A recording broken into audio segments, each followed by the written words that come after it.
Ayan na, magsisimula na tayo mga kapatid. Yan.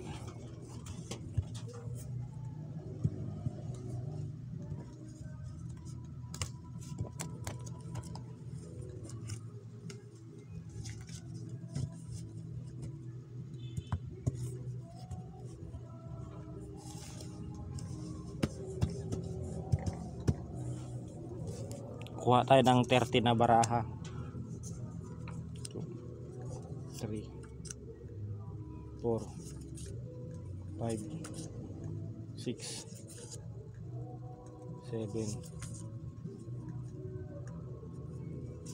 8 9 10 11 12 13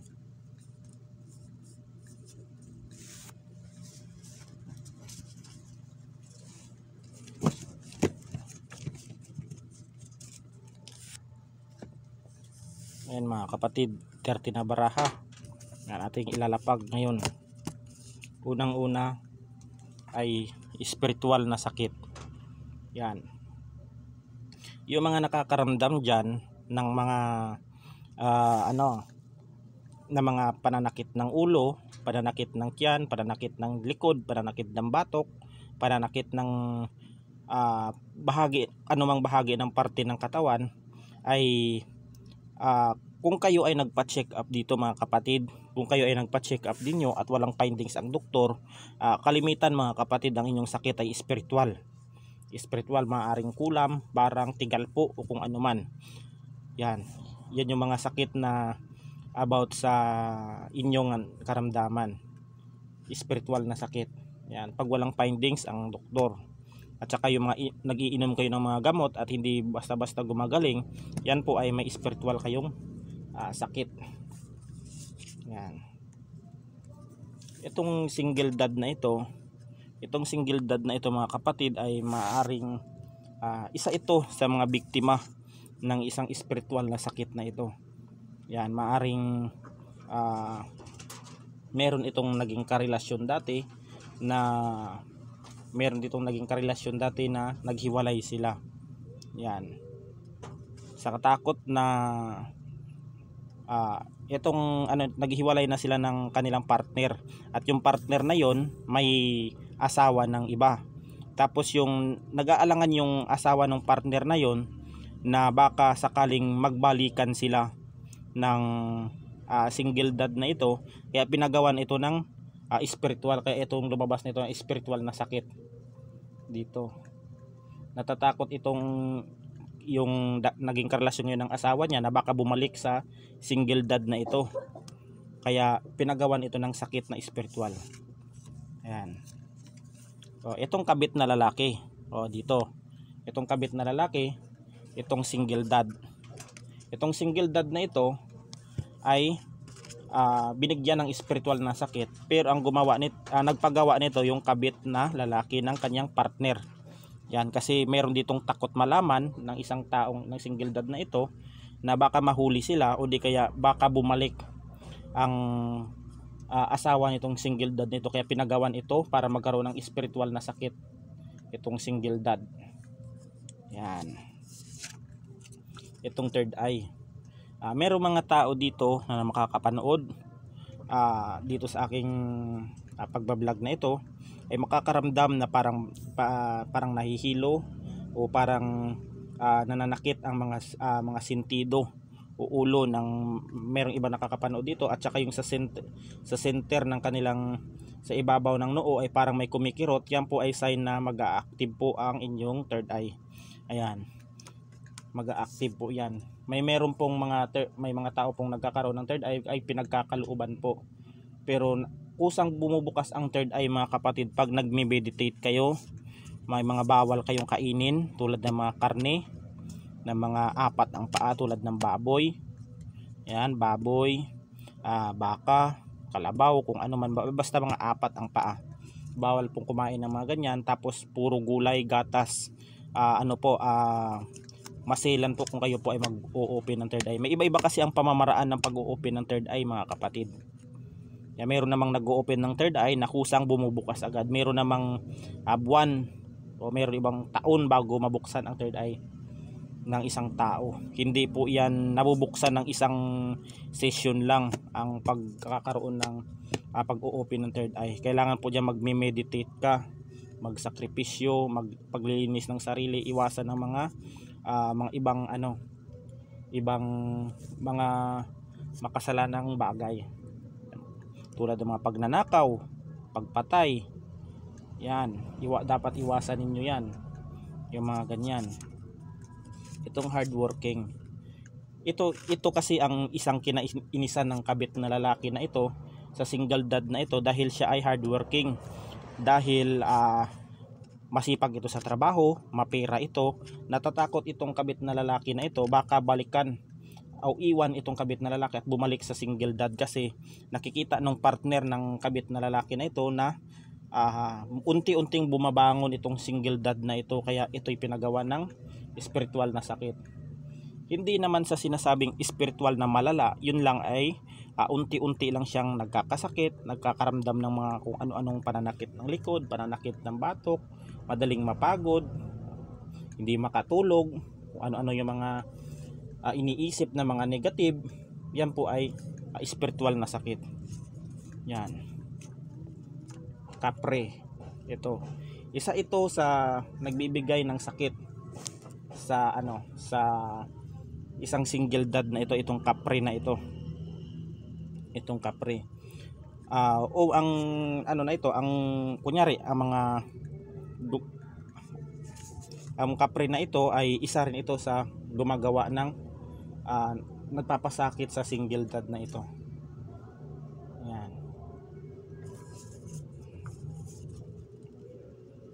Yan.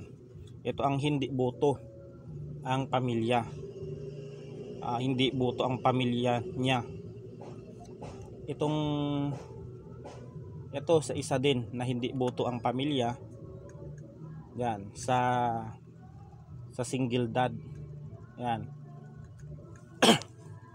Kasi yung babae kasi dito niloko yung single dad nito, kaya yung pamilya ng single dad hindi nabuto sa kanya, yung pamilya niya, dahil sa dahilan ng niloko itong single dad na ito ng kanyang partner. Yan, parang nagbago ang pananaw ng pamilya ng single dad na ito dahil sa ginawa ng babae na niloko siya. Yan, tarot reader. Itong tarot reader na ito, kung sakaling magpa kayo personal reading sa tarot reader para maunawaan ninyo kung ano yung mga bagay-bagay na nangyayari sa inyo, kung kayo may sakit spiritual o physical. Yan, magpakonsulta kayo sa tarot reader, mga kapatid, para malaman at magamot yan, mabaklas. Kasi ang kulam, barang, palipad hangin, kung hindi po yan nababaklas ay nauuwi po sa physical yan, physical na karamdaman. Kailangan po diyang baklasin at kalasin. Yan. Yan. Ito kasi ang ang ayaw din makikita ng kabit na lalaki na ito na magkaroon ng reward sa trabaho itong single dad. Kasi nakitaan ito ng kanyang amo o yung kanilang supervisor na magaling, masipag, agresibo sa trabaho itong single dad na ito. Kasi itong ayaw niya na makita niya na mayroong reward sa trabaho, baka ito ay ma-promote itong single dad na ito. Kaya ito yung ayaw nitong kabit na lalaki. Yan, katrabaho. Yan, maaring ito siguro, yan, ito mga kapatid, maaring ito siguro itong single dad na ito ay baka magkatrabaho itong kabit na lalaki na ito at saka single dad nito, malamang siguro magkatrabaho ito. Yan, tapos nagkagusto lang sa partner nitong ng single dad itong kabit na lalaki na, tapos nagsama sila. Maaring magkatrabaho ito. Yan, maaring na brainwash siguro, magaling itong sumulot itong lalaki na ito, kaya sinisiraan itong single dad. Pero ang single dad na ito mga kapatid ay hardworking ito, trabaho ang iniisip nito, pero sinusulot nitong kabit na lalaki yung asawa niya para masira o ma-brainwash. Yan, kasi sa kadahilan ng naiinggit siya na siya ay masipag sa trabaho. Amulet, isa ito sa mga katulong sa mga single dad dyan na makaka-resonate nitong aking video. Yan, makaka-resonate nito. Mas magandang magtangan kayo ng amulet, dahil kumbaga ang amulet sa inyong katawan, yan ay bulletproof ninyo sa larangan ng spiritual. Ang amulet na yan ay unang didepensa sa iyo kung ikaw ay aatakihin ng inyong kalaban sa mundo ng spiritual. Kung ikaw ay aatakihin man at ikaw ay may tangan na amulet, makakaramdam ka lang ng ilang tusok o pananakit ng iyong katawan o pagkahilop, mga ilang araw, yung mga ilang segundo o ilang minuto ay nawawala na kasi dinidepensahan ng amulet. Yan.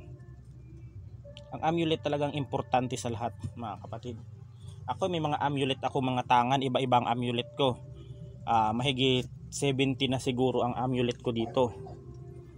Mahigit 70. Yan ay ginagamit ko sa kabutihan, sa panggamot, sa pagtulong sa kapwa. Yan ang ano ko sa mga amulet ko. Hindi ko ginagamit yan sa mga katarantaduhan, sa mga kung ano-anong ginagawa. Kasi pag ginamit mo kasi rin yan mga kapatid sa katarantaduhan, maaring may balik yan. May balik yan. Maaring mababalikan ka, maaring magkakasakit ka rin kung ginagamit mo sa mga walang kahiyan, kahihiyan. Yan, sa mga walang hiya na mga trabaho ay maaring may balik yan. Itong angel, itong single dad na ito, simula nung single dad dito ay meron itong mga gabay na mga anghel.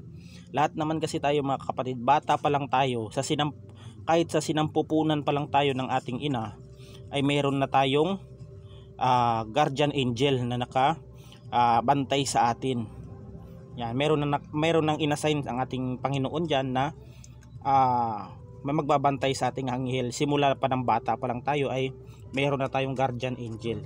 Isa ito sa mga dumidepensa sa single dad na ito, itong anghel na ito. Yan. Itong Aquarius o air sign, maaring may mga air sign dito na nabiktima. Yan, nabiktima ng binigyan ng spiritual na sakit. Yan, o maaaring spiritual na Aquarius yung nagbibigay ng sakit sa inyo, o di kaya ang single dad na ito ay ipinanganak ng Aquarius, parang nagkabaliktaran. Yan lang mga kapatid ang maibabahagi ko ngayon sa inyo. Yan. Sana pag hindi ako busy bukas, tuloy-tuloy na ang ating pagre-reading para mas lalong dumami ang aking mga subscriber. Sa mga